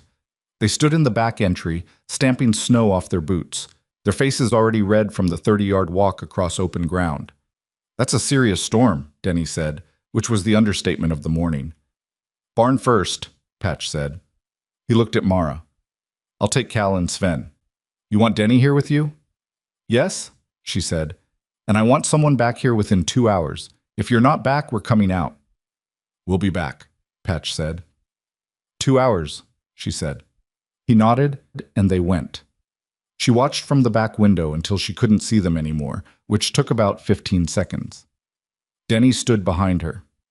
"They'll be fine," he said, which was something people said when they needed it to be true. "I know," she said, which was something people said when they'd done what they could, and the rest was out of their hands. She went back to the stove. The first real crisis came at 8:30. She'd been in the kitchen making a second pot of coffee and a large batch of oatmeal, food that was hot and required nothing complicated and could be eaten quickly, when she heard a sound from the barn that did not belong to the storm. It took her a moment to identify it because it was filtered through 2 walls and a wind that was eating sound. But when she got it, she understood immediately. A cow in labor sounds like nothing else. She went to the back window. Patch and the men had been back for 20 minutes, had reported the barn was holding and the cattle were settled, and had gone back out with specific instructions about the water trough and the east eave baffle. which had been drifting snow in a way she'd anticipated but hadn't been able to fully prevent. She hadn't told Patch about the cows. She'd looked at them the evening before and thought the calving was still weeks away. She had been wrong about that, which was the kind of wrong that had consequences. "Denny," she said. He was at her side in 3 steps. "One of the cows is calving," she said. "Get your coat." "In this?" "In this?" she said. She was already putting hers on. She called up the stairs. "Lucy, stay with Owen. Don't open any doors. We'll be back." Lucy appeared at the top of the stairs with her notebook still in her hand, her face reading the situation faster than a 9-year-old should have been able to. "Be careful," she said. "I will be."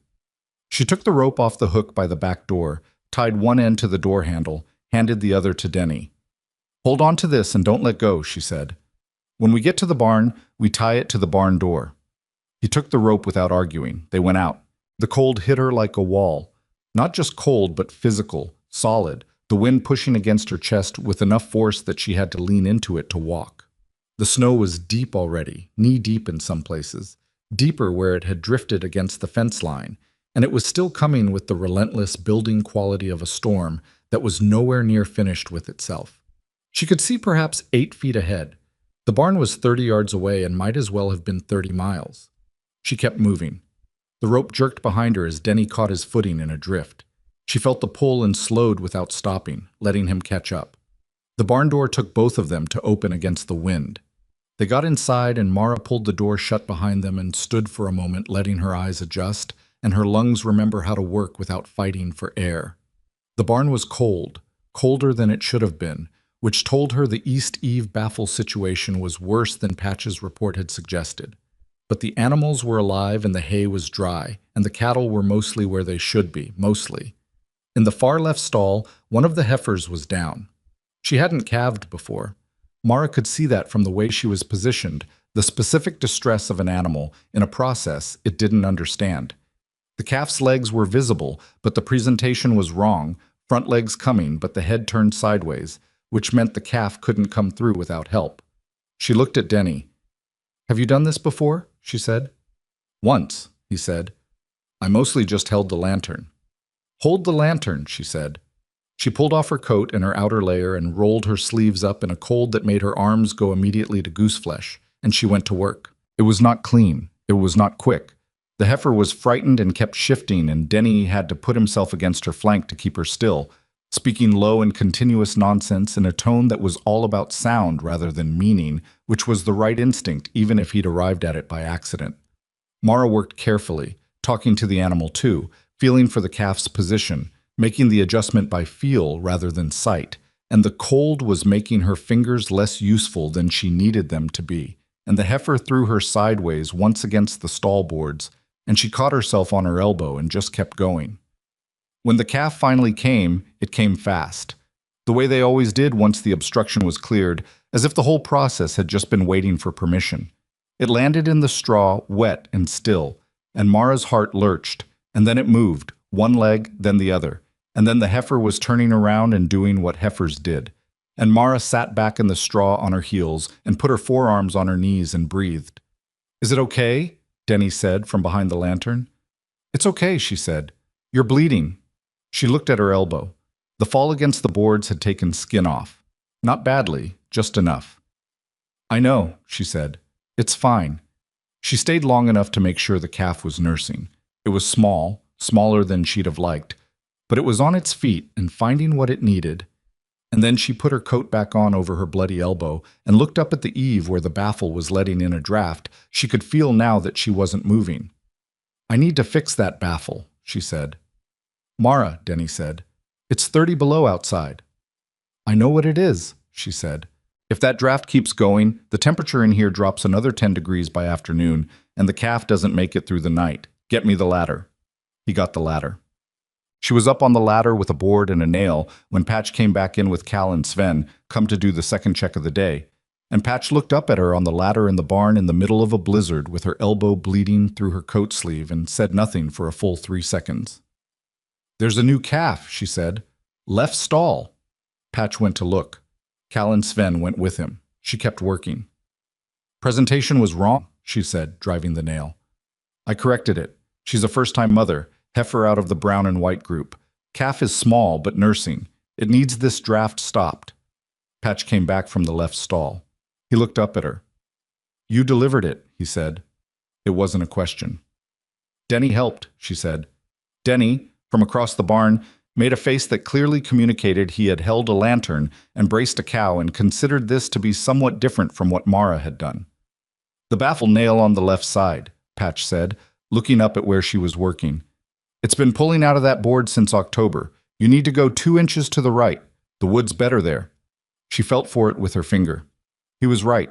She moved 2 inches right, and the nail went in solid and the board seated against the frame the way it was supposed to, cutting the draft from something she could feel across the barn to something she could only feel directly beneath it.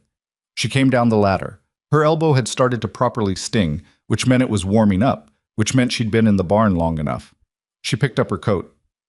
How's the house? Patch said. Warm, she said. Chimney's good. Water's stored. Children are upstairs. Elias? In the kitchen when we left.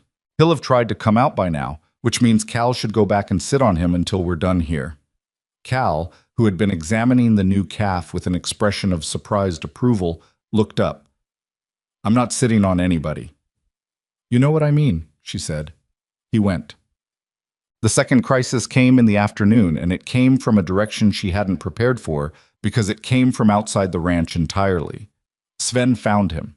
He'd gone to check the east fence line, not because it was necessary in the storm, but because Sven was the kind of man who did the full job regardless of conditions.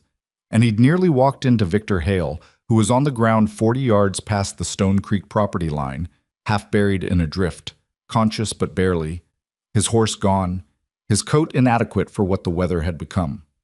Sven got him to the house by himself, which was a feat that required both men's complete physical commitment and which took nearly 20 minutes to cover 200 yards. By the time they came through the back door, Victor was shaking in the specific dangerous way of a man whose body had started spending reserves it didn't have. Mara had the situation assessed in about 3 seconds. Get his coat and boots off, she said. Denny, I need the spare blankets from the chest at the top of the stairs. All of them. Elias, the chair by the stove, move it. Elias moved the chair. Victor Hale sat in it like a man who had very recently been reminded that he was mortal and had not yet decided how to feel about that. His hands were a bad color. His face was the gray-white of someone whose circulation had been doing emergency triage for the past hour. He looked up at Mara. She was already wrapping his feet in the first blanket, working fast and practical, checking his toes the way you checked for frostbite, firmness, color, sensation, talking while she did it. Not to him but to Denny, instructions, what to bring, what temperature the water should be for the foot basin, nothing warm enough to shock the tissue, just enough to begin the process. Victor, Elias said from behind her. Elias, Victor said. His voice was rough and slow. The voice of a man whose body was redistributing resources from non-essential functions. What happened? Horse went down, Victor said. South pasture. I went out to check the herd. The storm came in faster than The horse went down in a drift. I couldn't... He stopped. His jaw was working like the words needed more energy than he had. Don't talk, Mara said. He looked at her hands on his feet. Then he looked at her face. She didn't look back. She was working. Your ranch? He said after a moment to Elias. My ranch, Elias said. Victor was quiet. She could feel him processing where he was, what it meant, the specific social complexity of being saved by a man whose property he'd been pressuring for years, in a house managed by a woman he'd publicly dismissed in a feed store 2 months ago. The herd, Victor said, my north herd. They're in the pasture. If nobody's moved them, we can't go for your herd in this, Mara said. She said it plainly. I'm sorry. We'll check when the storm breaks, but nobody goes out in this for cattle. They'll die, he said. They might, she said, and I'm sorry for that, but I'm not sending my people out to die for them. The silence that followed was not comfortable. Victor looked at Elias. Elias looked at Mara, and then he said, She's right. That cost him something, she thought. Not the decision, but saying it out loud in front of Victor. Elias was not a man who found it easy to defer to anyone, and saying she's right in front of the man who'd been trying to position him as a failing old rancher, requiring management required a specific kind of deliberate self-overriding. Victor didn't say anything else about the herd. He sat in the chair by the stove and let Mara work. And gradually the dangerous gray went out of his face, and something more normal came back in its place, and his hands stopped shaking by degrees. Lucy came downstairs at some point, not because she'd been told to, but because she was Lucy, and assessed the situation with those careful eyes, and then went back up and came back down with the extra quilt from her own bed and put it over Victor's lap without being asked. Victor looked at her. "Thank you," he said. "You're welcome," Lucy said, and went back to Owen. Mara watched this from across the kitchen. The ventilation collapse happened at 9 that night. She'd been expecting something, had been waiting for the next problem, the way you waited when you'd been in a hard situation long enough to know that problems didn't come one at a time. What she hadn't expected was the specific form it took. The snow load on the east face of the barn roof, heavier than anything she'd calculated because the wind had been driving and packing it for 16 hours, had compressed against the vent structure she'd rebuilt in October until the outer slats buckled. When they buckled, the vent closed. When the vent closed, the barn sealed. A sealed barn full of cattle and a newborn calf in winter was a barn filling with carbon dioxide and moisture, and that was a barn where animals died. Patch discovered it on the 9 o'clock check. He came back to the house at a run, which was the first time she'd seen Patch run. "Vent's closed," he said. "East face." She was already up. "How bad?" "Cattle are slow. The calf's down." She went cold in a way that had nothing to do with temperature. She looked at Elias. He looked back at her. Victor Hale was awake in his chair by the stove, watching. "What do you need?" Elias said. "The roof access," she said. "The hatch in the equipment shed that goes to the barn loft. Does it open from inside?" "It's bolted from the loft side." "Then someone needs to go through the barn and up to the loft and open it from inside so I can get to the vent from above." She was pulling her coat on. Her elbow pulled in protest and she ignored it. "Patch, you're going through the barn. I'm going up the outside." "I'll go up," Patch said. "You're bigger and slower. I'm going up." She said it without aggression, just fact. "You go through the barn and up to the loft and open the hatch. I'll be on the roof waiting for it." He looked at her for 1 second. The specific look of a man running calculations about weight and grip and cold and probability, and then he said, "Go." Victor Hale said from the chair, "You can't go on that roof in this wind." "I know I can't," she said. "I'm going anyway." She heard him exhale behind her. The wind hit her like it had a score to settle. She found the exterior wall of the barn by feel more than sight, kept one hand on the boards, counted to the ladder rung she knew was there from the weeks of working on this building, and started up. The snow was packed on the rungs, each one a negotiation. She cleared it with her boot before putting her weight on it, cleared the next one, kept going. The wind at roof level was a different animal from the wind at ground level. It came from 2 directions at once somehow, gusting and then counter-gusting, and she pressed herself flat against the roof pitch and moved on her stomach like she was swimming through something that wanted to throw her off. She found the vent housing by feel. The outer slats had buckled inward, jammed tight with packed snow and the pressure of the drift that had built up against them. She cleared snow with both hands, found the edge of the buckled slat, pulled. It didn't move. She pulled harder, repositioned, used her forearm as a lever, and felt the slat give an inch, then 2. Then with a sound she felt more than heard, the whole frame shifted and the vent opened and a gust of trapped barn air hit her face, warm and wet and smelling of cattle and straw and all the things a barn smelled like when it was working correctly. Below her, through the open vent, she heard the cattle shift. She heard the calf make a sound. She stayed where she was until the hatch in the loft opened, and Patch's face appeared below her in the light from his lantern. "Vent's clear?" he said. "Vent's clear," she said. "Calf's up," he said, "just got up." She put her forehead down on the cold roof for 1 moment. Just one.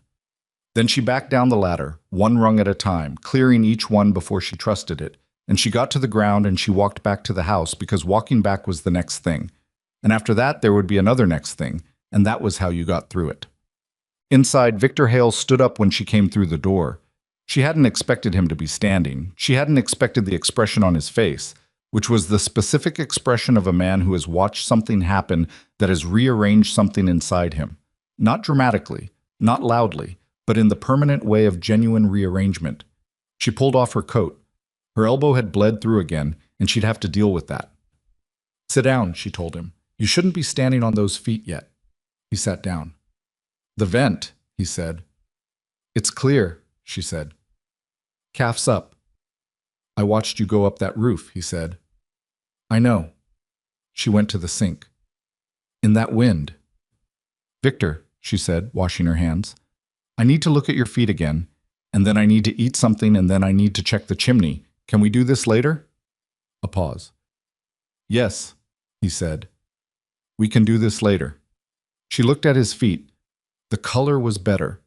The worst of the frostbite risk had passed, though he'd feel it in cold weather for years, probably.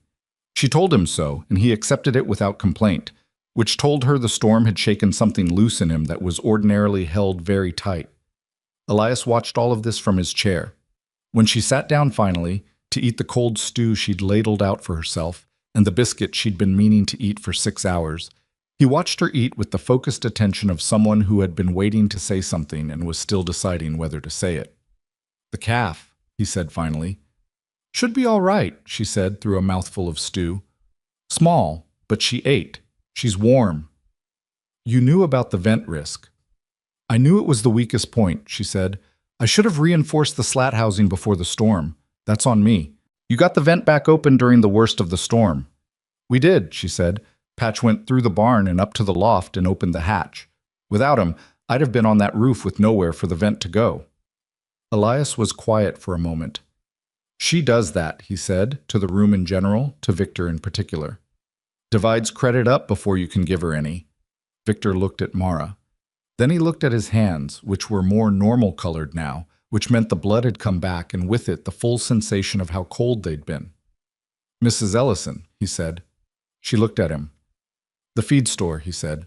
"In October." "I remember," she said. He looked at his hands again.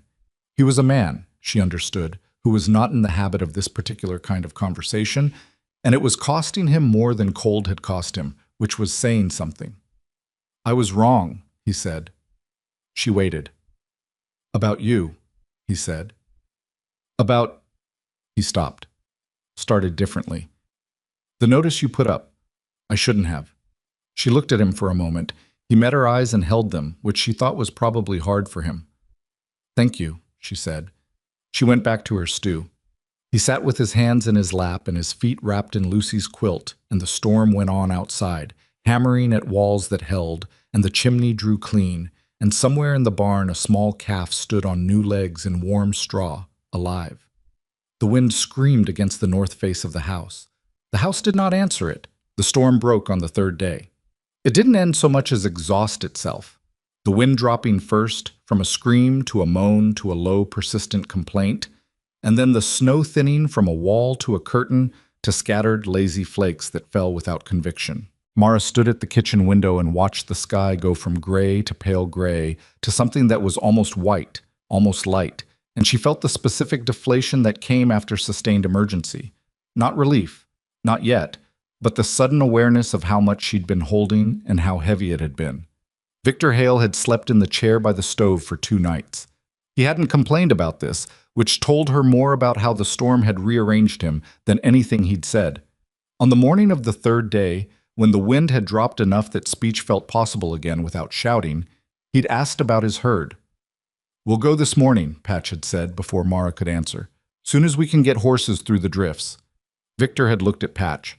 This man he'd never bothered to know, one of the hands at a ranch he'd been quietly trying to absorb for years, and said, "Thank you," in a tone that meant it.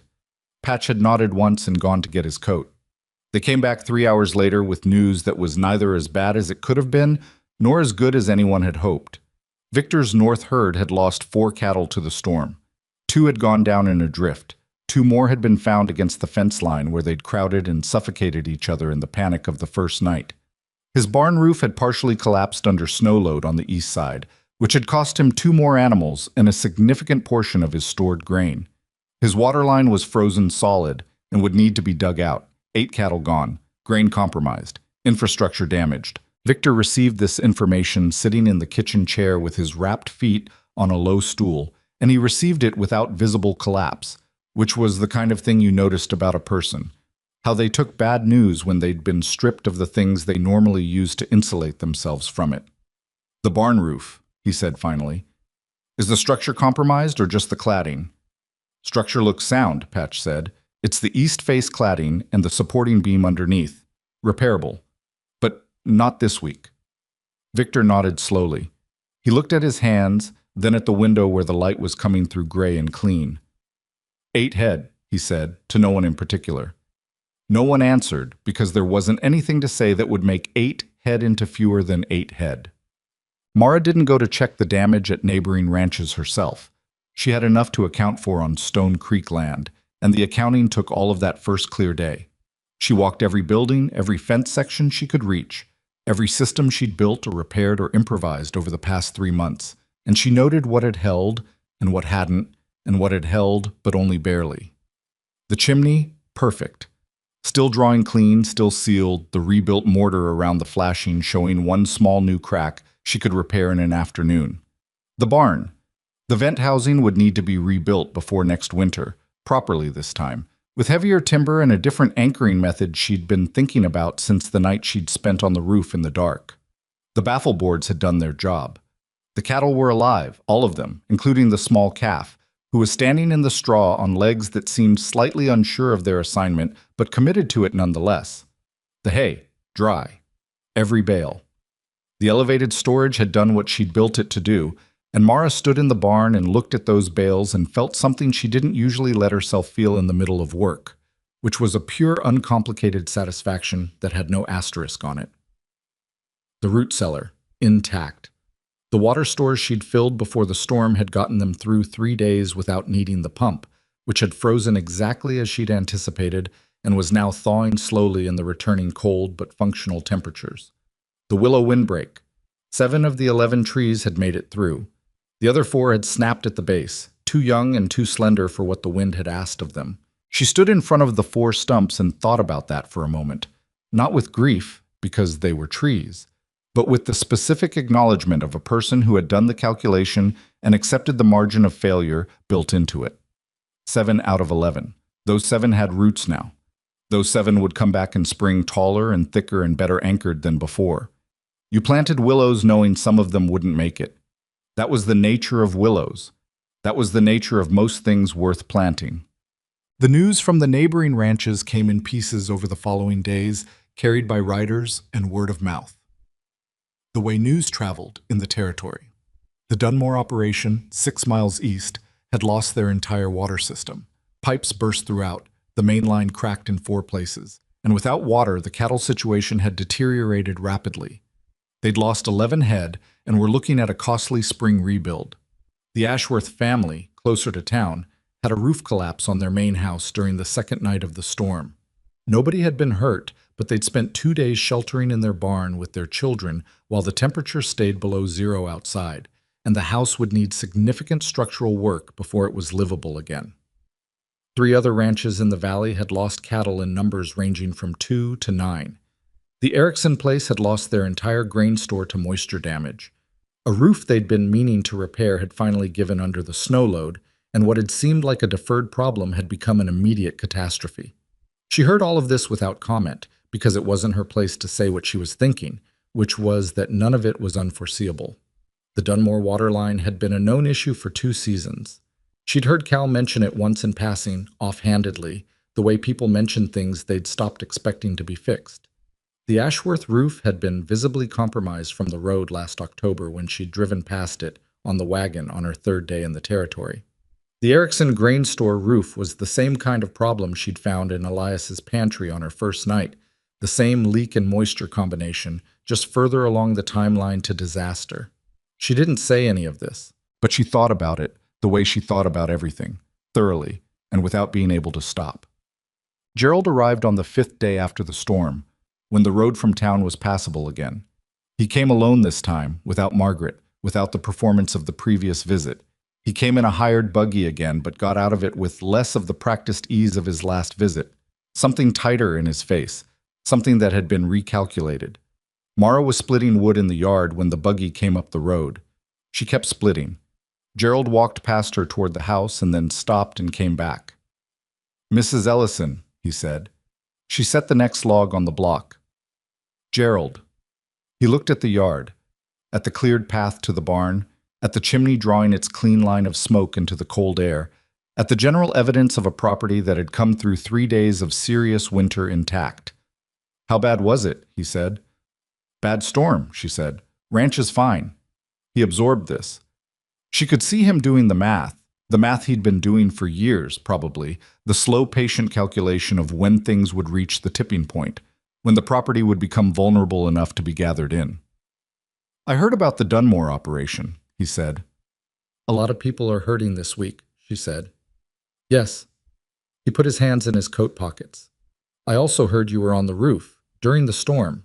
She split the log, set the halves aside, put the next one on the block. "Roof needed someone on it," she said. He was quiet for a moment. "My uncle is—" He stopped, started again. "He's getting older." "He is," she said. "So are we all." "That's not what I mean." "I know what you mean, Gerald." She straightened and looked at him directly. "He's healthy. He's sharp. He has good people around him, and the ranch came through the worst storm in a decade without losing a single animal. Whatever timeline you've been running in your head, I'd revise it." His face went through something she couldn't fully read. Not anger. Something more like the frustration of a man whose plan has been based on an assumption that turned out to be wrong, and who is only now, standing in front of someone who knows it, beginning to accept that. "The property is in his name," Gerald said. "That's a fact." "It is," she said. "And what he does with it is his decision." She split the next log. He stood there for another moment, and then he walked to the house to find Elias, and she let him go, because that conversation was between them, and she had wood to split, and she would split it. She heard them for 40 minutes through the front window, which she could hear from the woodpile if the wind was right. She didn't try to listen, but she caught the shape of it, Gerald's voice doing its patient, circling thing, Elias's voice shorter, more direct, and then a long silence, and then Gerald's voice in a different register, something that had shed the patience and showed what was underneath it, which was not warmth, and then Elias's voice again, very quiet, the specific quiet of a man who has made a decision and is not going to negotiate about it. Gerald came out of the house 20 minutes later. He walked to the buggy without looking at her. He drove away. She split the last of the wood and stacked it. Elias came out at dusk, when the cold was settling back in the way it did in the late afternoons. That particular quality of winter twilight in Wyoming, the sky-going colors that had no names in polite company, orange and purple, and a kind of dark gold along the ridgeline. He stood beside her at the woodpile while she finished the stacking. "He's not coming back," he said. "What did you tell him?" "I told him the ranch was in better shape than it had been in 15 years, and that he should direct his attention somewhere it was actually needed." He paused. "I may have said it less politely than that." She stacked the last piece. "What about the letter from Horton, the legal question about Eleanor's share?" "The lawyer in Laramie wrote back last week. The original deed was in both names, but with a survivorship clause. Everything passed to me at Eleanor's death, regardless of what went into the purchase. Horton has no legitimate claim."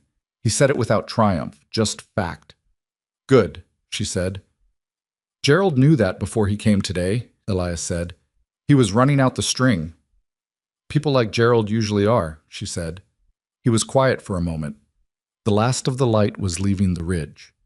"I told him," Elias said slowly, "that I had already made arrangements for the property, that he needn't concern himself with it." She looked at him. "I haven't made them yet," he said, formally, "but I told him that because it was true in the way that matters." He met her eyes. "It is true, Mara, in the way that matters." She understood what he was saying. She understood it clearly, and she also understood that she was not ready to talk about it yet, not because she was afraid of it, but because the storm had only just ended and she was still covered in wood chips and her elbow was still healing, and there was a calf in the barn that was 3 days old and the world needed to settle before she could look at the future squarely. "Let's go inside," she said. "I'll make dinner." He nodded, and they walked back to the house side by side in the last of the Wyoming winter light. and neither of them said anything more about it, and that was exactly right. The formal arrangements, when they came in April. By then the snow had retreated to the high places, and the creek was running loud, and the willows, the 7 that had survived, were putting out the first green of the season, small and tentative, but unmistakably alive. Owen had named the blizzard calf Harriet, which was not a name anyone would have chosen for a calf, but which had nonetheless stuck. And Harriet had grown into a sturdy, slightly arrogant young animal who had apparently decided that surviving her own birth during a blizzard was a credential that entitled her to preferential treatment. Lucy's weather notebook had 73 entries by April. She'd started a second one. The lawyer came from Laramie on a Tuesday, a dry, careful man named Aldous Webb, who wore a coat that was too light for the season and sneezed twice on the porch before Mara got him inside and put coffee in his hand. He spent 2 hours with Elias in the front room with the door closed, and Mara kept the children occupied in the kitchen and did not listen, because Elias had told her what the documents would say, and she didn't need to hear the formal language to understand it. When Aldous Webb came out, he shook Mara's hand with both of his, which surprised her. "He thinks very highly of you," Webb said quietly. "I think highly of him," she said. "Yes," Webb said. "I could see that." He sneezed again, apologized for it, collected his hat and his bag and his too light coat, and rode back toward Laramie in the afternoon. Elias came out of the front room and sat in his kitchen chair. She put coffee in front of him and sat across from him. "It's done?" she said. "It's done," he said. "The ranch transfers to you and your children upon my death, or immediately if I become incapacitated and choose to transfer it. There are provisions for the hands. Cal gets a retirement stipend. The others have right of continued employment at your discretion." She looked at her coffee cup. "You understand what I'm giving you," he said. "I understand," she said. "I don't want gratitude," he said. "I want to be clear about that. This isn't charity, and it isn't sentiment. You kept this ranch alive. Eleanor would have said the same." She didn't say anything right away. There were things she could have said about Thomas, about the 18 months since he died, about the feed store, and Victor Hale's dismissal, and the 14 rejections before she found that nail-punch sign at the junction of 2 dirt roads. About what it had meant to walk into a broken place and see, clearly and without flinching, everything that needed to be fixed. She could have said a lot of things. What she said was, "I'll take care of it." He looked at her. His eyes were the kind of old that had earned their depth. "I know you will," he said. Victor Hale came by in May. He came on horseback, which meant his feet had healed well enough for it, and he brought 2 things, a bottle of decent whiskey and an offer of labor, 2 of his men, for 2 weeks, to help with the spring rebuilding on the barn vent housing that Mara had been planning since January. She accepted both. She offered him coffee, and he accepted that too, and he sat at the kitchen table, at an actual chair this time, not the fireside chair of an invalid, and drank it while she laid out the barn plans she'd been sketching in her notebook all winter. He looked at them for a long time. "You drew these yourself?" he said. "I don't know how to draft properly," she said, "but I know what I need it to do." He studied the vent housing redesign, the heavier timber anchoring, the angled deflector she'd developed to redirect wind load away from the slat frame. He pointed to one element.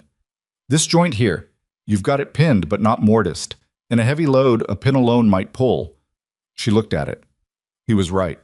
She picked up her pencil and made a note. "Mortise and pin," she said. "That's what I'd do," he said. She looked up at him. He was looking at the plans with the expression of a man applying genuine attention to a genuine problem, not performing helpfulness. "Your barn roof," she said. "The east face. Have you started repairs?" "End of last week," he said. "It's going to hold." "Good." He drank his coffee. "I've been thinking," he said, "about the waterline situation. Mine froze. Yours didn't. I know about the insulation wrap. Patch mentioned it. I'd like to do the same before next winter." "It's not complicated," she said. "I can show you what we did." "I'd appreciate that," he said. There was a pause, not uncomfortable.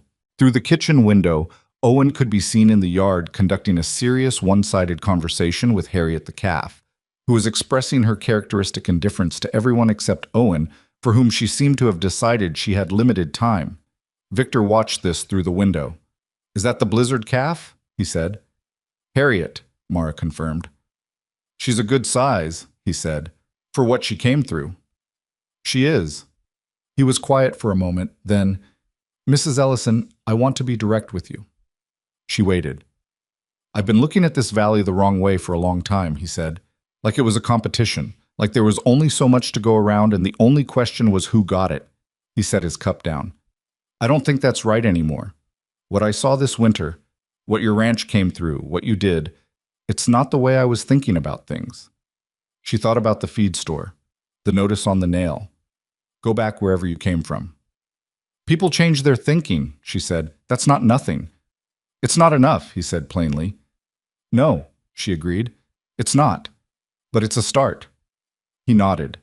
He seemed satisfied with that, or not satisfied exactly, but accepting of the honesty of it, which she thought was maybe better than satisfied. He finished his coffee and looked at the plans again before he left. The mortise and pin, he said. If you want, one of my men is good with joinery, better than most. Send him Tuesday, she said. He did.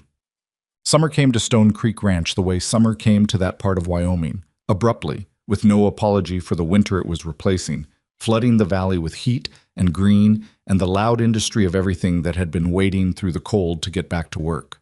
The new barn vent housing went in over 2 weeks in June, mortised and pinned and anchored with timber that would outlast everyone who built it. Cal oversaw the work with the focused satisfaction of a man who understood structural things and had opinions about joinery, and Victor's man, a quiet carpenter named Ibsen, who communicated primarily through adjustments to what other people had done, produced work that Mara walked around twice just to look at from different angles. The hay storage got its permanent wooden floor that summer, proper boards on stone footings, lifted entirely clear of the ground. Patch built it with Denny's help over 3 hot days in July, and when they finished, Patch stood in the barn looking at it with his arms crossed and said, to no one in particular, "Should have done this 10 years ago." "You're doing it now," Mara said. "Better late," he said. "Always," she said. The willow windbreak, the 7 survivors, put on a full season of growth through the summer, not the dramatic instant hedgerow of a story, but the real incremental growth of actual trees being given what they needed and left to do their work. By fall they were taller than they'd been in spring, stronger at the base, sending their roots deeper into Wyoming soil. They were not yet the windbreak she intended. They were on their way to being it. She planted 4 more willows in the gaps where the others had failed. She planted them with more care than the first batch. Deeper root preparation, better soil amendment around the base, the knowledge she'd gained from watching the first 11 through a winter. Owen helped, carrying water in his tin pail with the same comprehensive dedication he'd brought to the useless dirt carrying in the first October planting. He was 5 now, and the tin pail had a dent in it from being dropped on frozen ground during the storm, and he refused to use a different one. Some things you kept because they'd been through something with you. In September, 11 months after she'd arrived at Stone Creek Ranch with a handwritten notice and $4.60 and 2 children who had stopped asking when things would get better, Lucy sat at the kitchen table with her second weather notebook nearly full and her third one open to the first page. September 3, she wrote. Morning temp, 54 degrees. Wind from the west, light. Cloud formation suggests settled weather through the week. The willows are holding their leaves late this year. She stopped writing and looked at what she'd written. Then she added, Mama says late leaf hold means the root systems are strong. I think she's right. I think she usually is, but I don't tell her that too much because she gets a look on her face that I don't have a word for yet. Mara, who had been in the doorway and had read over Lucy's shoulder without being caught, went quietly back to the kitchen. She stood at the stove and felt something she couldn't name precisely, some compound of things. The smell of the kitchen she'd rebuilt from a fire hazard into something that worked, the sound of Owen outside talking to Harriet, the distant sound of Patch and Cal doing something in the barn that involved periodic argument and the eventual sound of agreement, the weight of the notebook on the shelf by the door where she still kept her lists, her work lists, full now, and amended and continued into new pages because the work was never finished, the work was just ongoing, which was not the same as failure. Elias came in from the porch. He was slower in fall than he'd been in summer, and she noticed this the way she noticed everything, without making it larger than it was, but without pretending it wasn't there. He was old. He had always been old, from the first moment she'd seen him squinting at her from his front door. But old and done were different things, and Elias Mercer was definitively not done. He sat in his chair. She poured his coffee and sat across from him. They'd been doing this for 11 months. The shape of it had settled into something that had its own weight, its own specific comfortable gravity, the way shared mornings eventually did between people who had been through hard things side by side and decided, without a formal conversation about it, that they preferred each other's company to the alternative. "Lucy's on her third notebook," she said. "I know," he said. "I gave her the one from the supply drawer. She asked me yesterday if we could get a barometer." "What did you tell her?" "I told her I'd think about it." He drank his coffee. "I already ordered it from Laramie." Mara looked at her cup. "You didn't tell her." "I wanted her to keep asking," he said. "Kids who stop asking stop learning. The asking is part of it." She looked at him. He was not her father, and she was not his daughter, and the ranch would one day be hers in the formal written sense that Aldous Webb had made official in April, and none of those facts fully described what was actually between them, which was something harder to name but no less real for that. "Elias," she said. "Mara," he said. "Thank you," she said. "Not for the ranch, not for the position, the room and board, the $1.25 a week that had kept her children warm through the winter. For something larger and less definable, the thing that happened when someone saw you clearly and decided you were worth seeing." He looked at her for a moment. I was not a sentimental man, and she was not a sentimental woman, and they both understood that, and neither of them tried to make the moment into more than it was. "Don't thank me," he said. "Just keep the chimneys drawing." She almost laughed. She let it come, the real thing, not polite, slightly too loud for the kitchen, and it surprised her by happening. He smiled into his coffee. Outside, the Wyoming morning was doing what Wyoming mornings did in September, cold and bright and enormous. The sky so high and clear, it made you feel simultaneously very small and very awake. The willows along the north fence caught the light. The chimney above them drew its clean, straight line. The barn stood solid and repaired and ready. Somewhere beyond the fence line, Harriet was being told something important by Owen, who was the only person she listened to, and somewhere beyond that, the valley stretched out to the mountains that had been there longer than any of this, and would be there long after, indifferent and permanent and beautiful, in the way that only genuinely old things were. Mara picked up her notebook. She turned to a new page. She wrote the date. She wrote the temperature. She wrote the condition of the windbreak, the state of the hay stores, the items on the work list for the week. She wrote it all down, the way she always had, the way she always would. Not because writing it down made it permanent, but because paying attention was the only real protection anything had. And she had learned, over 11 months in a broken place, she had rebuilt one decision at a time, that the difference between a ranch that fell and a ranch that stood was never one miracle, one moment, one act of improbable heroism. It was this. It was always this. A woman at a kitchen table, in the early morning, writing down what she saw.